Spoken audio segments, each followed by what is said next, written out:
Welcome to mini vlog. Bhogi రోజు పొద్దున్నే అయితే లేట్గా వెళ్ళామని చెప్పాను కదా, 7 అలా లేచి ఇదిగో పూరీలు చేస్తున్నాను అనమాట. ఓవర్ యాక్షన్ లాగా వీడియో తీయమని చెప్పాను నేనే. ఇదేమో కిట్టన్నయ్య వాళ్ళ ఇల్లు. భోగి రోజు కూడా పనులు వచ్చారనమాట చేయడానికి. ఇది ఇంకా అండర్ కన్స్ట్రక్షన్ ఉంది ఇల్లు. మేబీ నెక్స్ట్ ఇయర్కి అంతా అయిపోతుంది.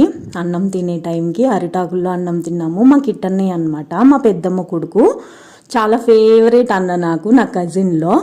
ఇది వచ్చేసి కోకో తోటలు. మేము ఊరు వెళ్ళామన్నమాట గోదావరి నదిని చూడడానికి, మా వదిన వాళ్ళ అక్క వాళ్ళ ఇంటికి.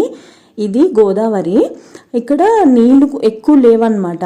నీళ్ళున్న చోట అయితే స్నానాలు కూడా చేస్తున్నారు. ఇక్కడైతే ఇసుకుంది ఎక్కువ, ఆడుకోవడానికి వచ్చారనమాట. నేను మా హనీ వెళ్ళాము. చాలా అంటే చాలా బాగా ఎంజాయ్ చేసాము ఆ రోజు. ఇంకా పచ్చని వాతావరణం ఉంటుంది కదండి వెస్ట్ గోదావరి ఈస్ట్ గోదావరిలో. ఫైనల్గా అయితే అక్కడ ఎంజాయ్ చేసేసి ఇంటికి వెళ్ళిపోయాము.